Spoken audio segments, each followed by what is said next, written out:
À l'aéroport de Beyrouth, c'est comme si Nasmi venait récupérer un colis. Là, ils vont nous appeler. Comme une vingtaine d'autres employeurs, il attend sa nouvelle domestique. Derrière cette porte, des jeunes femmes venues d'Éthiopie, du Cameroun ou des Philippines attendent d'être appelées pour passer la douane. Celle qui vient travailler chez Nasmi est cette jeune fille au foulard rose. Elle s'appelle Mara. Elle est éthiopienne et a 20 ans. Son patron ne la connaît pas encore, mais il en parle comme d'une marchandise. Quand on va au marché acheter une pastèque, est-ce que vous savez ce qu'il y a à l'intérieur? Non? Quand vous la coupez, elle est rouge, blanche ou rose? Blanche, on ne peut pas la manger. Rose, elle n'est pas bonne. Rouge, elle est bonne. À peine arrivé, Nasmi lui confisque son passeport. C'est bien Meken Mara. Il est désormais son garant aux yeux de la loi et aura tous les droits sur elle.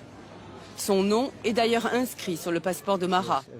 Il le gardera durant tout le séjour de la petite Éthiopienne au Liban. Elle ne pourra sortir du territoire qu'avec son aval.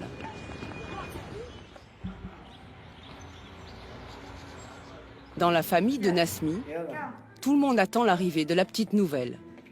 Et l'accueil est pour le moins glacial. Tu t'attendais à un top modèle? Son visage est acceptable, non? Elle a des cheveux?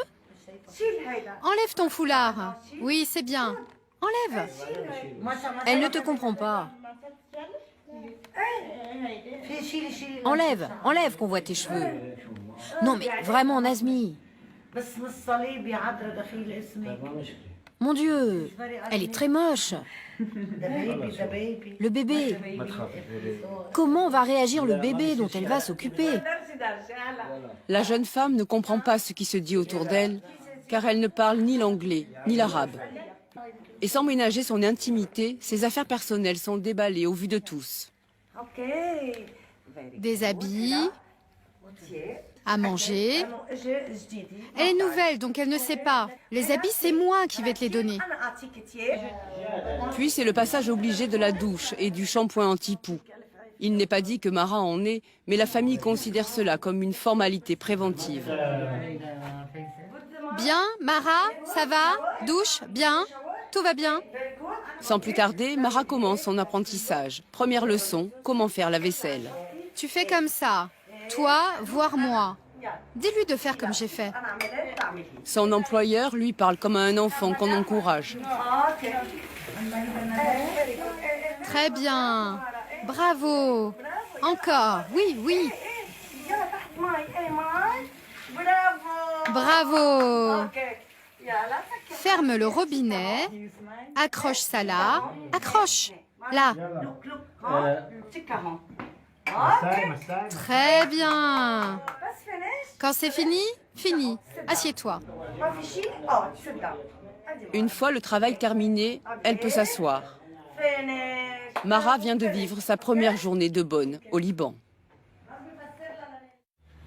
Le lendemain, vêtue de son uniforme de travail, Mara est emmenée par ses patrons à l'agence de placement par laquelle elle est arrivée.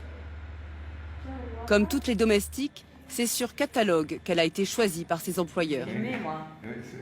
Voici la fiche de Mara, avec son âge, 20 ans, son poids, 57 kilos, et sa taille, 1,60 m. Toutes les bonnes n'ont pas le même prix. Les plus chères sont les Philippines, payées 350 € par mois, le SMIC au Liban, car elles savent parler l'anglais et sont éduquées. Mara, éthiopienne, fait partie des moins chères, avec un salaire de 150 € par mois. Le contrat est signé entre l'agence et l'employeur seulement. Mara n'a pas voix au chapitre. Ok, ça c'est le contrat qu'on signe avec l'employeur. Ok. Avant la demande de visa. Les clauses sont strictes. Elle aura droit à 2 coups de téléphone par mois, seulement 24 heures de repos par semaine. Le contrat ne parle pas des horaires de travail, encore moins des vacances. Enfin, Mara doit subir des examens sanguins, tuberculose, sida, test de grossesse. Là encore, ce n'est pas tant pour protéger sa santé que pour tranquilliser ses employeurs.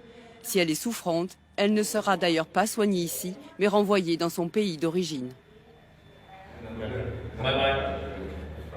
Au Liban, il n'existe aucune loi qui encadre les conditions de travail des employés de maison. Un mois après son arrivée, Mara connaît un premier bouleversement. Bonsoir. Ce soir, c'est le grand déménagement. Salut Mara. Le couple chez qui elle travaillait n'était pas satisfait de ses services. Pour lui donner une seconde chance, ce sont les grands-parents qui la reprennent. Ceux qui avaient l'air de trouver si problématique son physique. Vous vous êtes habitué à son visage? Oui, oui, elle est mieux. On la voit tous les jours. Et elle a une bonne âme. Elle va donc désormais habiter ici et dormir dans le salon familial. Ce qui a beaucoup dérangé le jeune couple, c'est que Mara venait d'un village très reculé et qu'ils ont dû passer beaucoup de temps à la former sur les moindres détails du quotidien. Alors quand j'ai allumé le gaz, elle a été très surprise de voir le feu. Je lui ai montré aussi comment on met des habits dans une machine à laver et comment quand on les retire, ils sont propres pour les mettre dans l'armoire. Là aussi, elle était surprise et s'est dit « Oh, ce sera tout propre !» Enfin, dans son langage. Ah oui, aussi le micro-ondes. Comment on met la nourriture et le plat sort chaud, prêt à être mangé. Elle ne sait toujours pas fermer le robinet correctement, par exemple. Je dois toujours passer derrière elle pour le fermer. Quoi d'autre? On a dû passer 2 semaines à lui enseigner comment ouvrir et fermer une porte, comment aller aux toilettes, tenir une cuillère pour manger plutôt que d'utiliser ses mains. En fait, j'étais assez étonnée de voir qu'en 2013, il y a des gens dans le monde qui n'ont pas de portes et de fenêtres chez eux. La vie chez eux a été d'autant plus compliquée que la jeune femme comprend encore très mal l'arabe. Devant nous, ses employeurs l'attestent avec un mot qu'elle est censée bien connaître. Des confiseries. Des confiseries. Des confiseries pour Monsieur Jad. Tu connais les confiseries, amène les confiseries du frigo. Cherche les confiseries pour Monsieur Jad.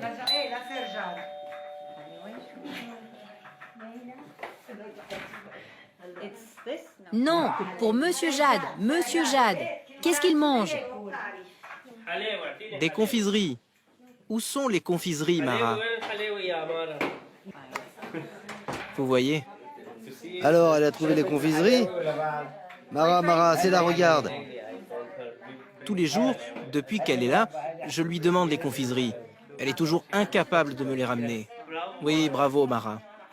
Maintenant, va chercher les jouets. Jouets.